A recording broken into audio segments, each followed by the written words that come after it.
you know, take a cup in the morning, a cup in the afternoon, a cup in the evening, a cup at night, and you'll be cured of HIV. But that could not be the case. So we're going to get into the details of the things you already know perhaps, but even the things you need to know more about HIV. You're very welcome, Doctor.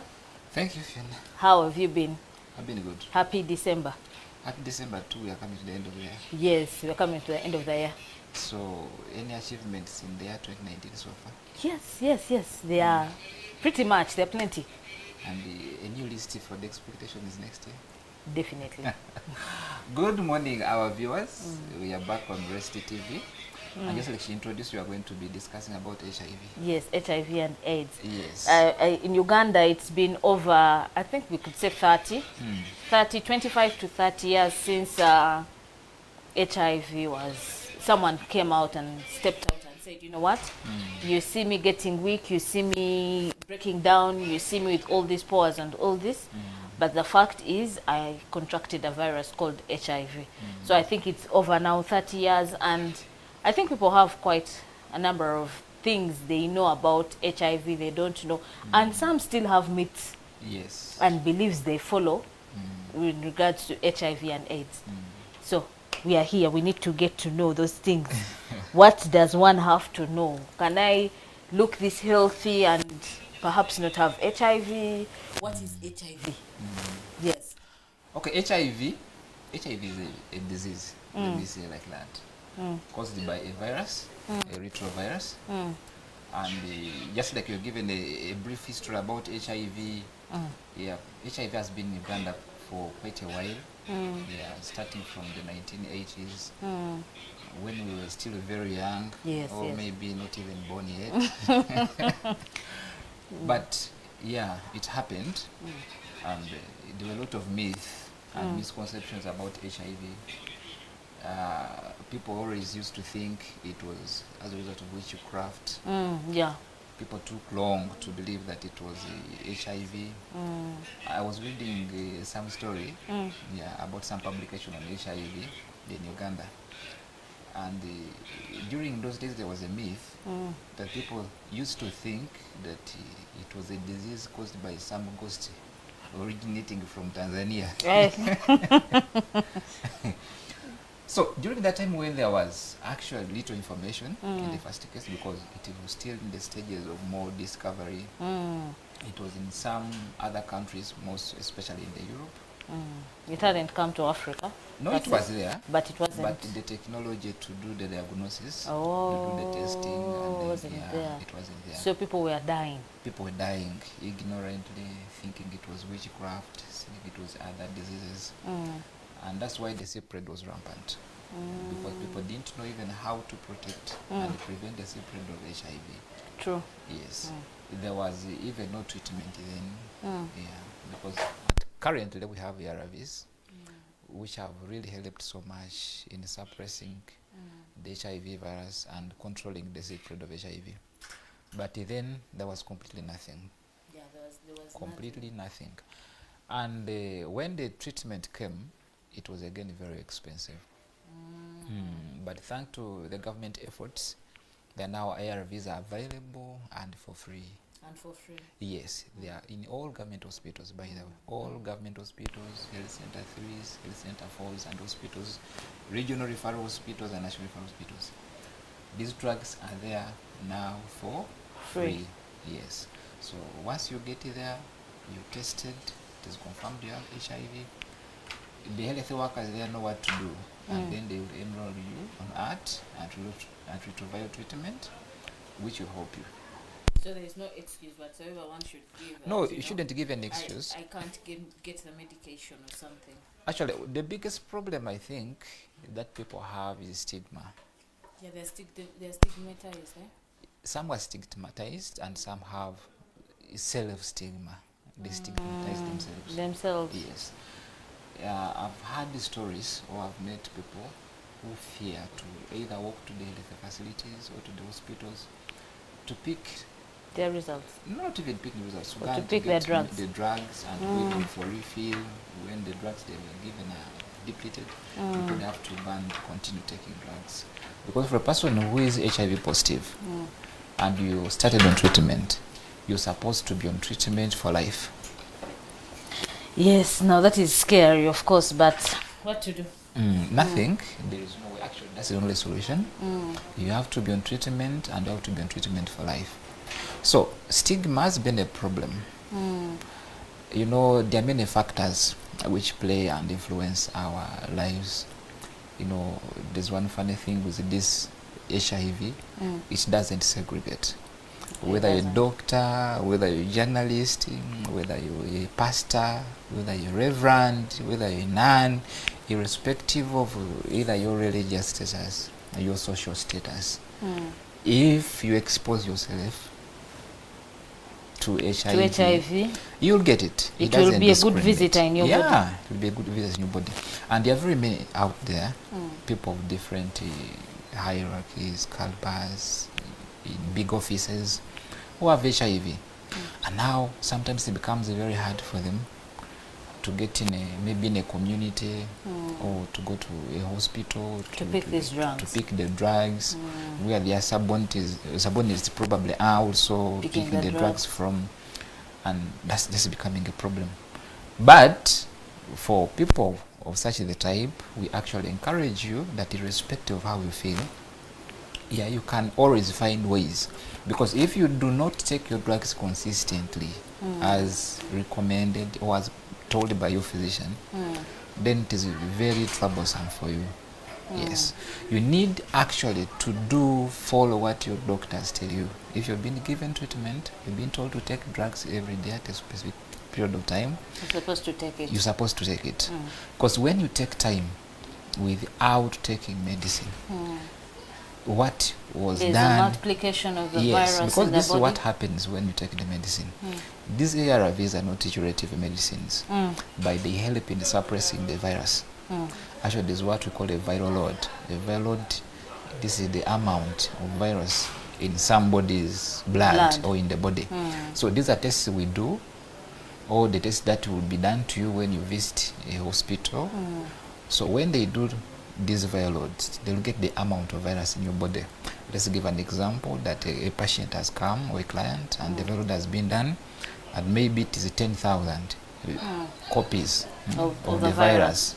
So when you initiated on treatment and you take your treatment very, very well, at least in a period of 6 months, the viral load should have been suppressed and gone down, or to even undetectable levels. Yes, it's supposed to get there. So if you don't do that, when these viral load levels go down and you stop taking the treatment, the virus will replicate again and it will increase. Because what this treatment does is to suppress the multiplication of the virus, so that it is kept at a level which you get to a stage where the virus is actually not detected. Yes, not blood. like detected in the blood, but the copies are still there. They will be there, but at a minimal quantity.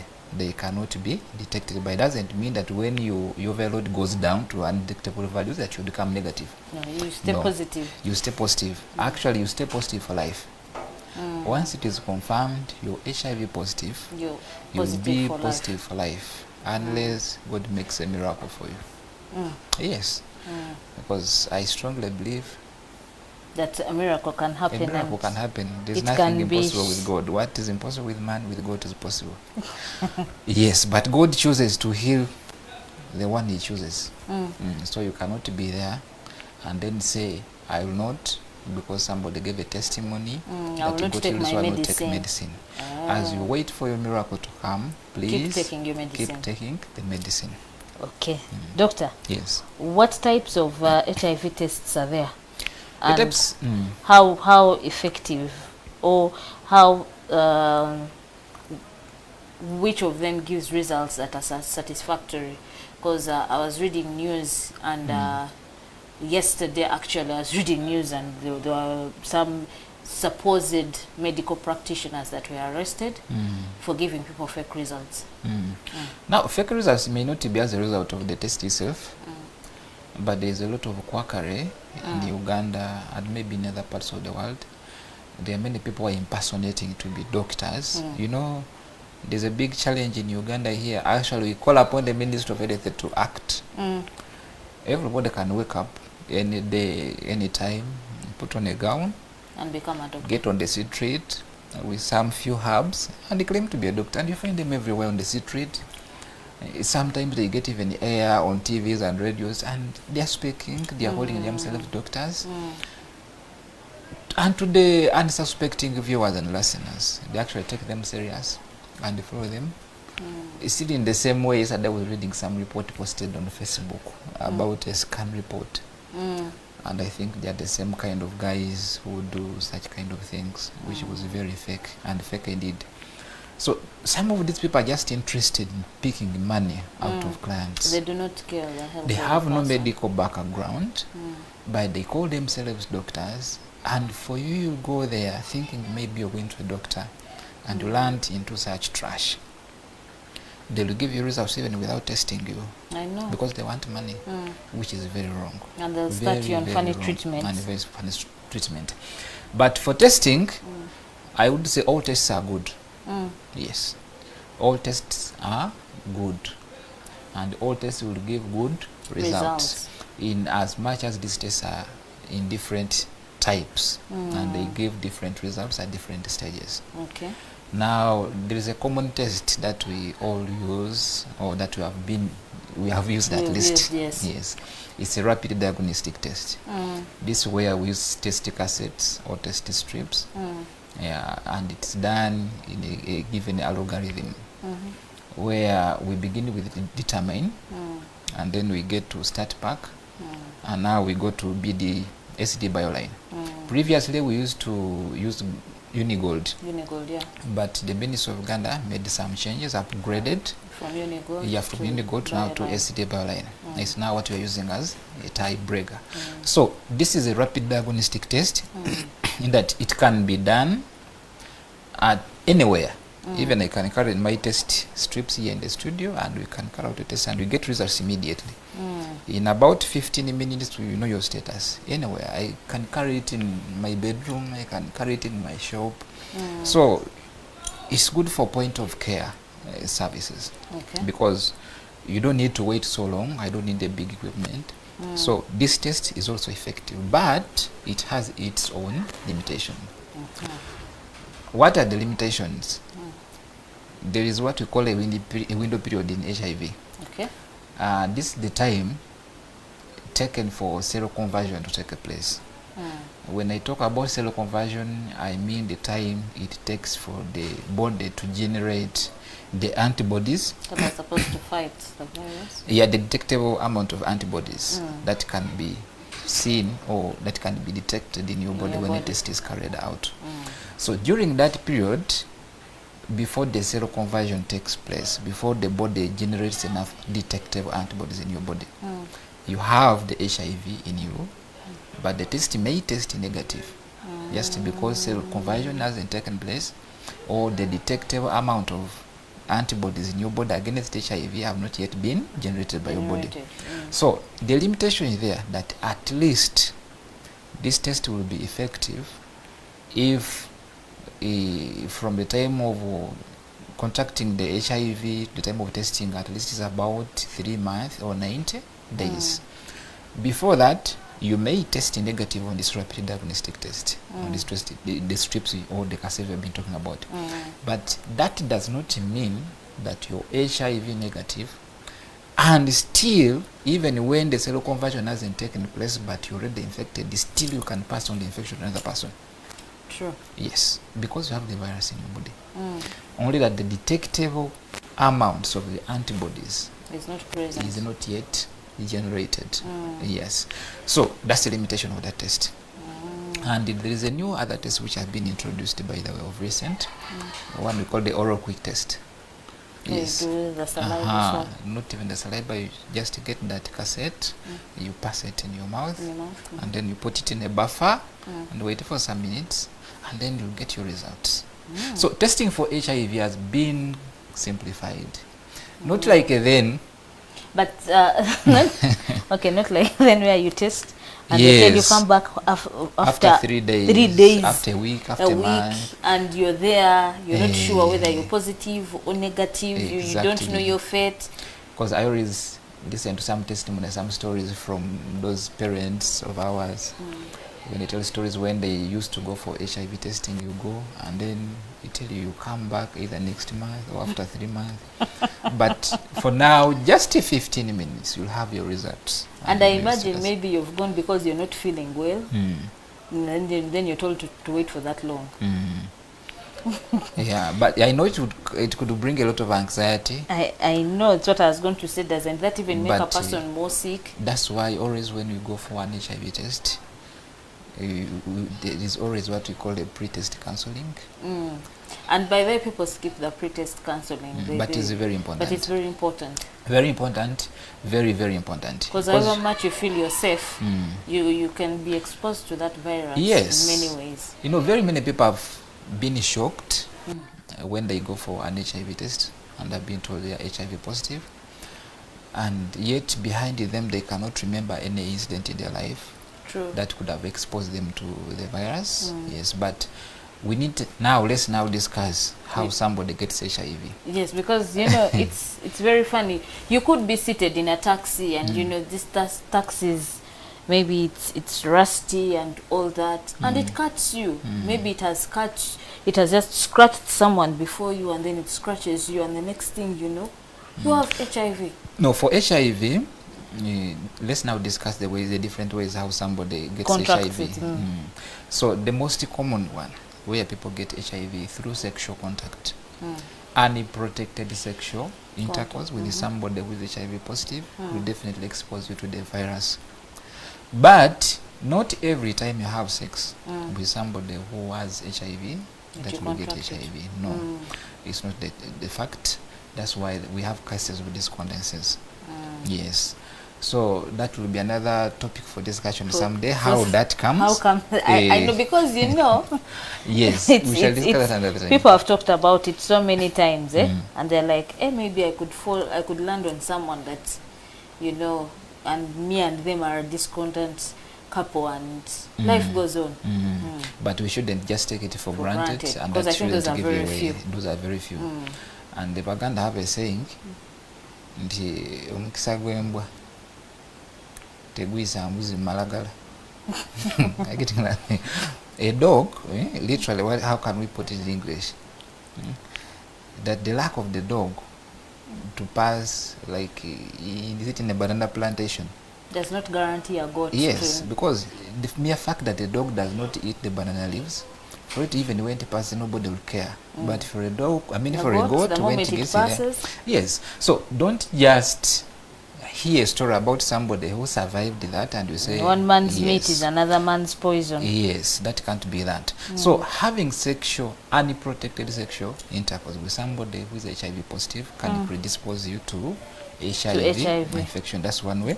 Then sharing sharps. If we share sharps, just imagining if I was HIV positive and then I use it as a leather braid, either to shave, either to cut my fingernails. You never know. I may cut myself, and then after I share the same sharp with you. You know, the HIV virus is very small. Very, very small. It cannot be seen by a naked eye. Not even these normal microscopes of ours we have in the labs, in the hospitals that can see. No, we need an electronic microscope. It's the one which can be able to see that virus. So it is too small to be seen. So even in the smallest drop of blood, it's present. That smallest drop of blood, which you can even not see with your eye, there could be virus in that.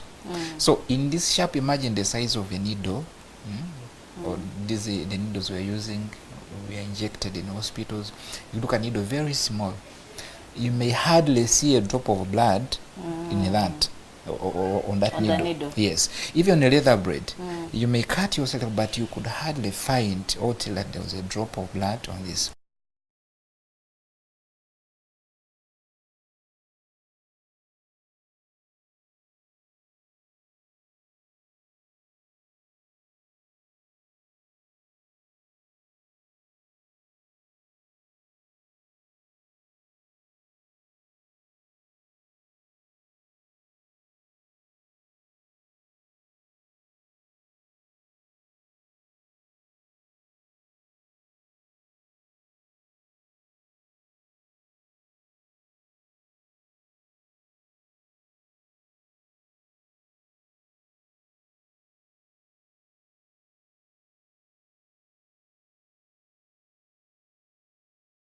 these devices were still very rare, getting an injection. But I remember I was very young, but even us at home, we used to do the same thing. Daddy used to boil, excuse me, those injections and then the syringes, and we used to share, but we were lucky we didn't actually do that. Contact HIV in that case. So sharing sharps. It's very, Sharing very needles dangerous. is very dangerous, and that shouldn't be done.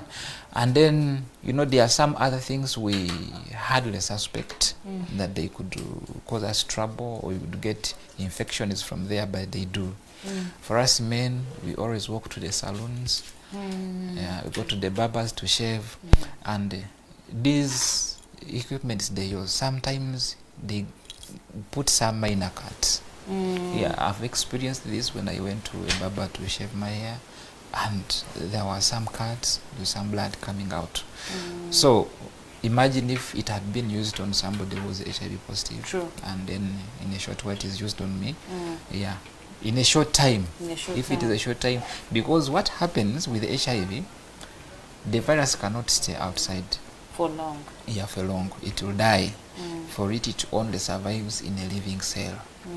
So when the cell dies, it will automatically also dies.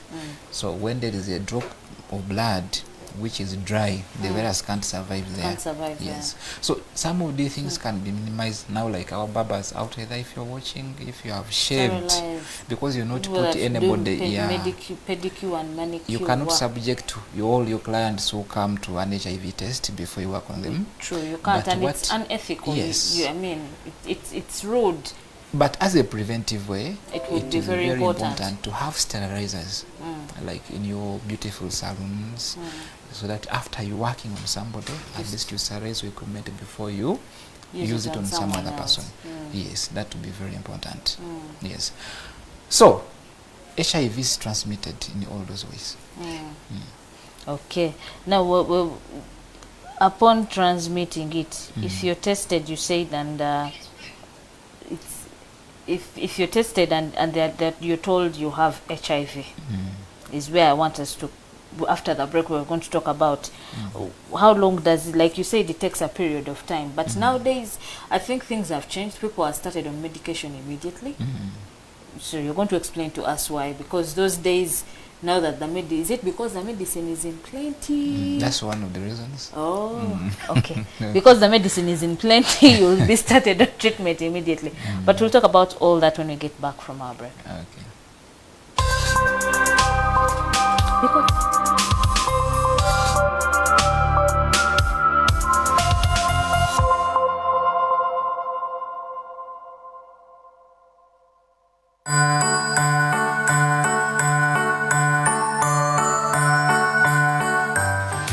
You're watching Rest TV. Wumula.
Omukwano kintu kirungi era ffenna tuyayana okwagalibwa essanyu bbitirivu eribeerawo ng'omukyala akyaza omwami we mu maka g'abakadde be oba nga mwami n'omukyala bagattibwa mu bufumbo obutukuvu.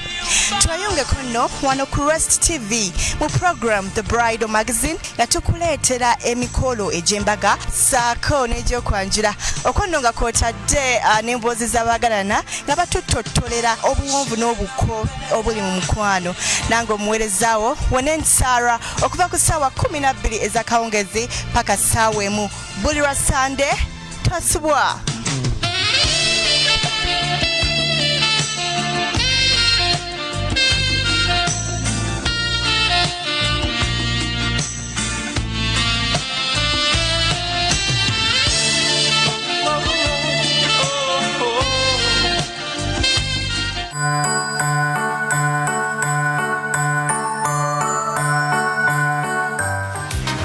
Watching Rest TV. Wumula. You're watching Rest TV. Wumula.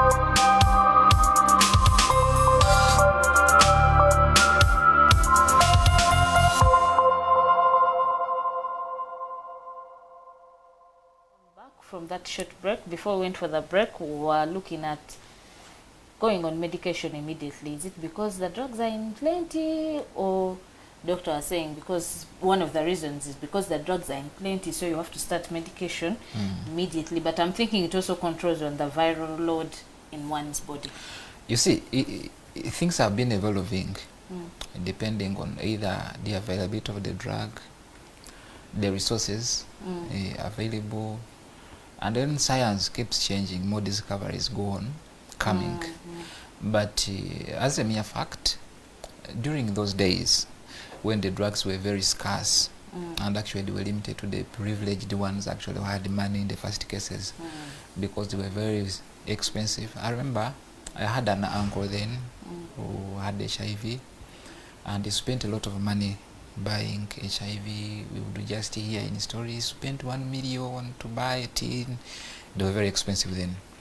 So when they went on increasing, then how to take them also started. Now the government started giving these drugs for free, but still the supply was minimal during those days, and it was now looked at who should take now the drugs. I remember then, sometime back, people used to at least take ARVs to be initiated on ARVs when their CD4s were below 200. And then they increased again. They said now, no, that one has changed. Now people will be initiated on ART when the CD4s go below 500. And now it is test and treat. If you've went positive, you're initiated on treatment immediately. So just like I said in the beginning, that's a fact. The drugs were rare, and then you would look at somebody's CD4 is still high because then it was a measure that we were using to initiate somebody on treatment. So this person's CD4 was maybe in 1,000, 2,000, 500, and then there is one whose CD4 is 100 or even 1. So who would you give the ARVs? The one who was badly off. So due to the scarcity then, but as the drugs went on being available, because now they are locally even made, they're locally made. We have a factory here, I think Quality Chemicals Manufacturing. They're manufacturing some ARVs from here in Uganda. So now we have them at hand. And now the target that the government is having is to suppress the viral load. Because once the viral load is suppressed, you have many more chances of passing on the infection to another person. In that, they are trying to prevent the new infection is coming on board. Yes, because the percentage of Ugandans who have HIV is still very big. Because as per the last statistics which were given by a survey research which was conducted, the Uganda population HIV impact assessment, of which I was part of the team which conducted that survey, it puts Uganda the prevalence for HIV at 6.2. 6.2% of the total population of Uganda have HIV. It means on every 100 people you put, you get 6, and on average 6 people have HIV. Yes, and this is in the age group of 15. The biggest one, the age group which has the highest actual prevalence is between 15 and 64. Yeah, those people have a lot. I mean, the prevalence is high in that age group. So about 1.2 million people, if you get to numbers in Uganda living with HIV. So that's a big number. It's a big number. It's a big number. So it is not something we should underlook. It's something so serious. So we need to take this serious precautions in that way.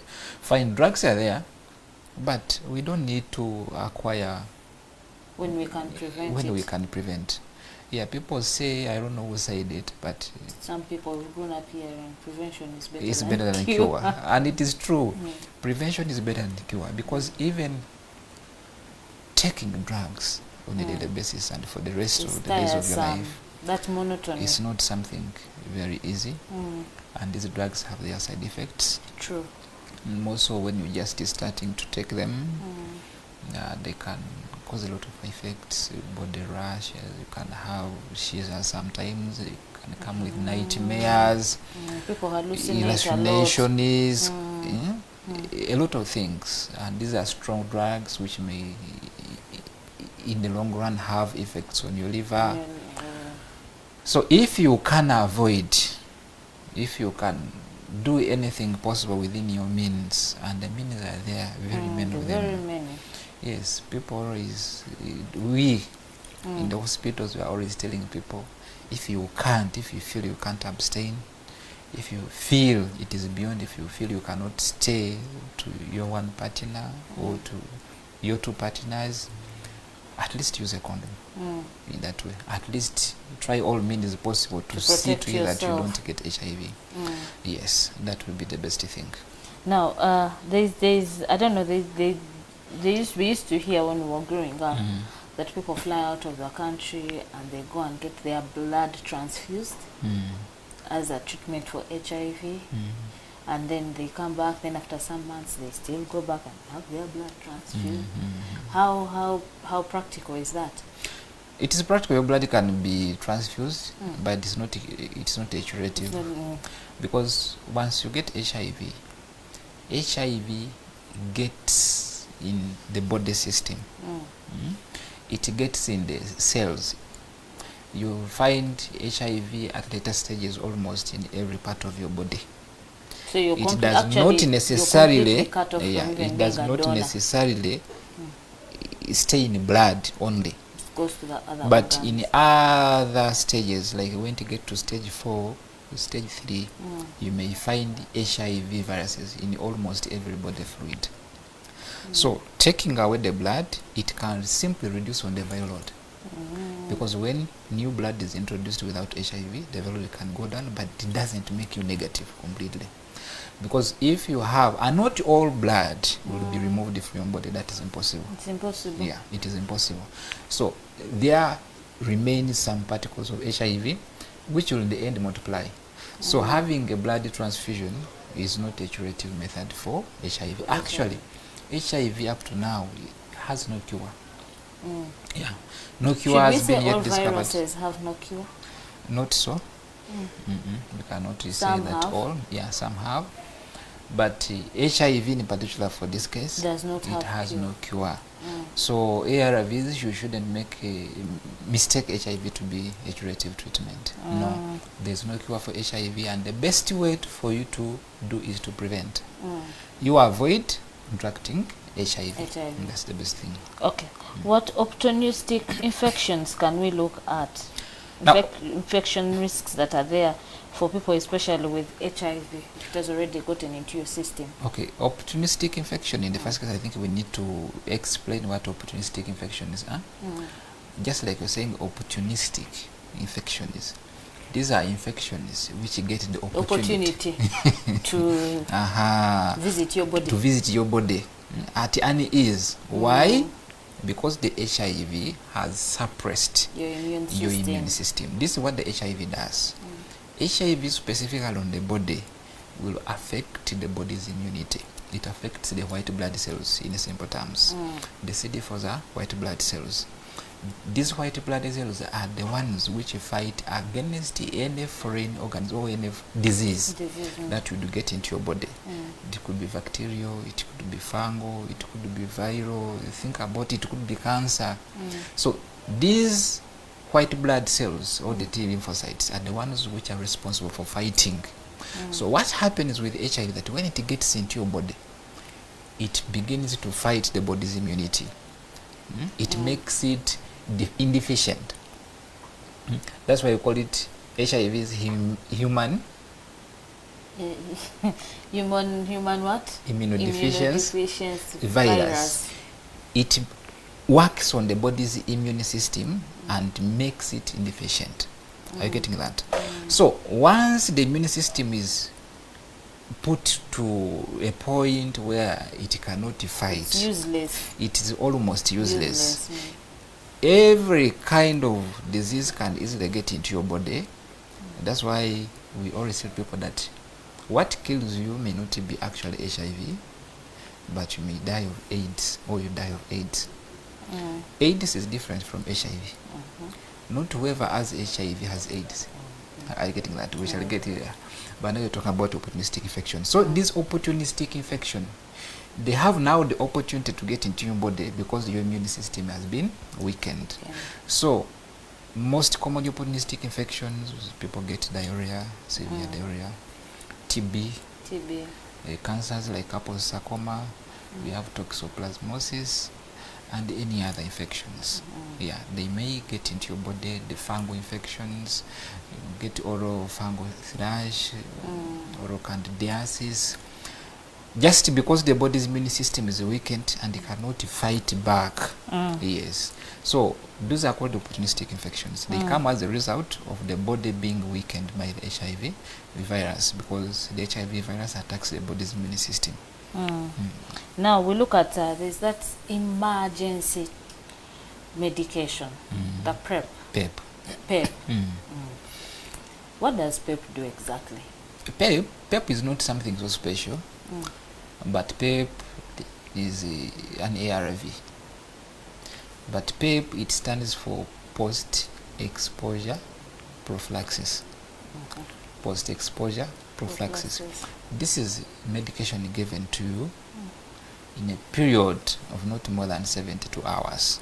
So after 72 hours, you don't bother taking it. You just go for checkup and you start on and what? When you do the checkup, that's another thing. So it is given to people who have gotten exposure to the HIV virus within 72 hours.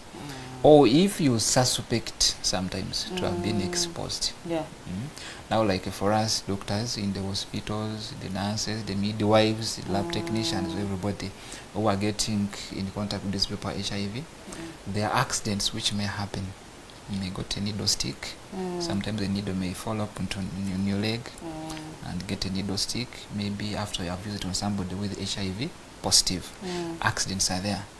Then these motor accidents. Somebody may be in taxi, gets an accident, and somebody could have been in the taxi and was HIV positive. You have got a cut and have been exchange of blood sharing.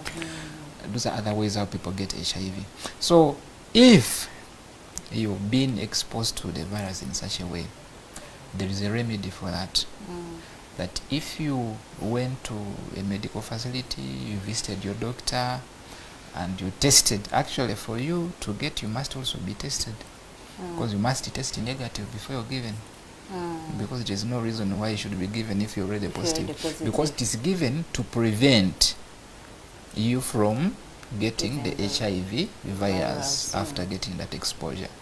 The ARV or the PEP that you're given, it will suppress the virus that could have entered your body, in that it cannot multiply and ultimately you get HIV disease. That's the purpose for doing it. But just like we said, it must be taken within 72 hours. So you take it within 72. You start on it within 72 hours of exposure. Yeah, 72 hours of exposure. So sometimes some people, I don't know whether it is by accident, they always don't believe it is an accident. But some people come claiming, you see, I didn't intend. You say, what did you intend to do? You see, I slept with a girl, I slept with a man without testing, and then later on we went for a test, and this gentleman or this lady tested positive. Sorry for you, but let's take caution and love our life. At that moment, PEP cannot do anything. No, it can, depending on the time. When you have run to the hospital, if it is within the 72 hours, it can help. But why should you expose yourself to why that should level? you first go sleep with the person before you test and then test after?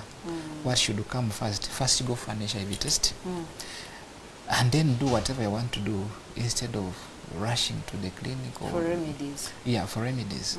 It is very important that you do an HIV before, because you can't know who is HIV positive and who is negative. You can't know. You can't completely. You can't. But the only way to know is after testing.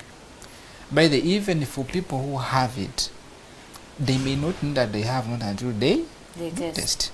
Because in the first stages, it is asymptomatic. It may not present with any signs.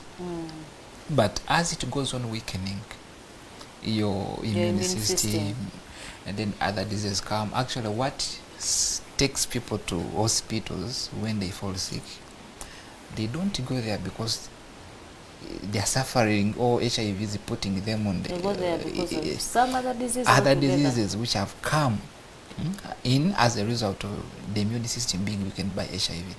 Somebody will go coughing because has acquired TB, an opportunistic infection. Somebody will go diuretic. Somebody will get emaciated and other things. Then in the process you find the people being tested and they are told you have HIV. So even when you don't feel anything, by the way, we should make this a routine. Just like I told you, in 15 minutes somebody will have the results. And you know that I'm negative or I'm positive. So let's take a precaution. You can wait for the 15 minutes. If you sincerely, if you feel you want to go out with somebody, do a test 15 minutes, you know, and then protect your life. But you do 15, then after 3 months you do another test, then for 3 months, and after that window period has been cleared out. You remember, I'll take you back to where we talked about the diagnostic part. We're talking about the different types of testing. I remember a question, somebody asked me a question, like, we come to the hospital, you test us, then you tell us to come back after 3 months. Does it mean you're not sure about the results you've given us? No, we are very sure about the result. But I may not know when you last got the exposure. That's in the first case. So when you come, I give you results, and those results are true and are correct when you're still in my room. But when you walk out? When you walk out, because I cannot keep monitoring you wherever you are. You can move out and the next 10 minutes you acquire HIV. Are you getting me? So when I tell you to repeat after 3 months, one, I'm not sure whether by the time I tested you, you were still in the window period or not. Because I cannot tell how often you've been exposed or when you last got exposed to something like that. So the reason we tell you to come back after 3 months is that if I've tested you today and you're still in the window period, by the end of 3 months the cell conversion could have taken place, and when you do that, the results may change and be positive. But then there are other tests which can give you results even before the 90 days or the 3 days. Yes, those tests are there and are here even in Uganda. What I know is that they are sometimes a little bit expensive depending on where you go to have those tests done, but they are available. Yes, We have DNA PCR. There's another test that will pick the HIV antigen itself, and you can know in a short period of time, less than 90 days. 90 days, You you're can told. do the ELISA.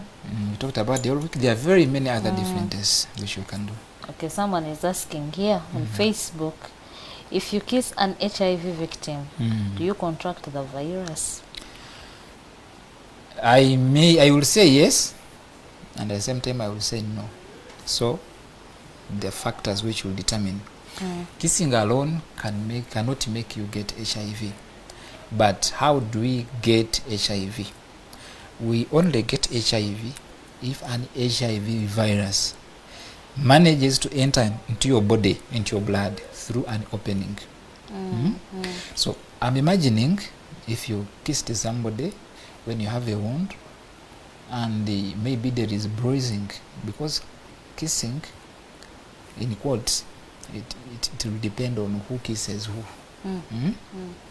If it is such rough that it can cause bruises and there's bleeding, blood coming out and exchange of blood and there's an opening, you'll get HIV. There's no way.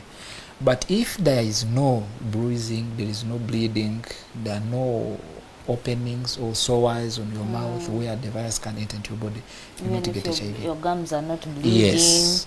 If there is no exchange of body fluid, then HIV and pregnancy. HIV and pregnancy? But I think that HIV and pregnancy is talked about everywhere, in hospitals. Yes. When pregnant women, if you're there, you're pregnant or expecting to conceive, it's better you go to the hospital and get tested, because there's a possibility of passing on the HIV virus to your baby. But once you know that you're HIV positive and the doctors work on you know, then they can have ways of helping the baby and you know to pass on the virus to your child. Can you transfer the virus to a child when you're breastfeeding? It is possible. It is very much possible.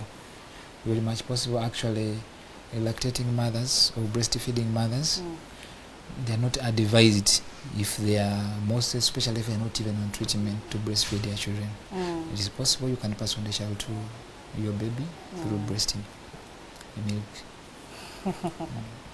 Interesting. HIV prevention medicines. I think that one was talked about. Cancer that comes along with HIV. Cancers which come as a result of HIV, these are also categorized under opportunistic infections. Yeah, they take advantage of the body being very weak. Like the commonest is called the Kaposi sarcoma, and that's a cancer which is very common. It affects people who are HIV positive, and it's just an opportunistic infection. If I get the pneumococcal vaccination when I have HIV, am I free from pneumonia? When you have HIV, what is the relationship between pneumococcal vaccine and...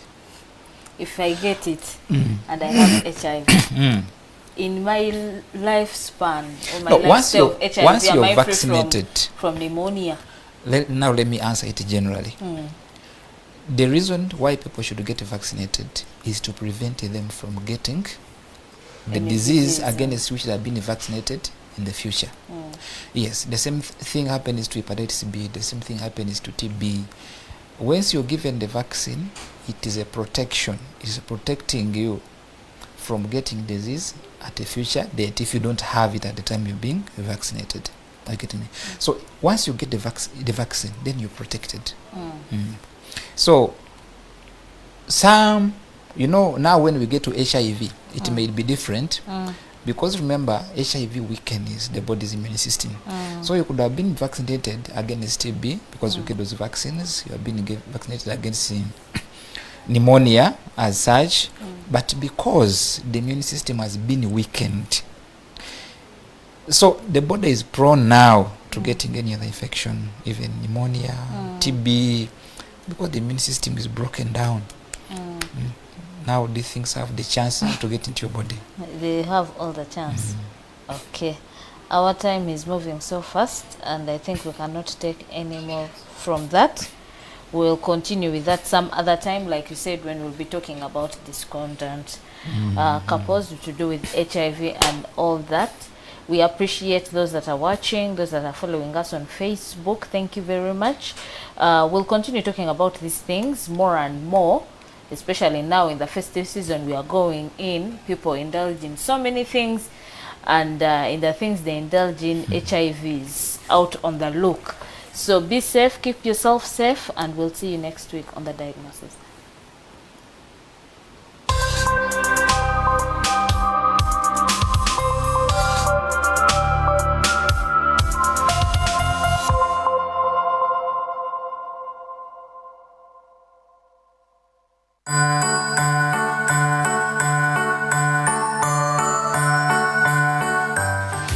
You're watching Rest TV.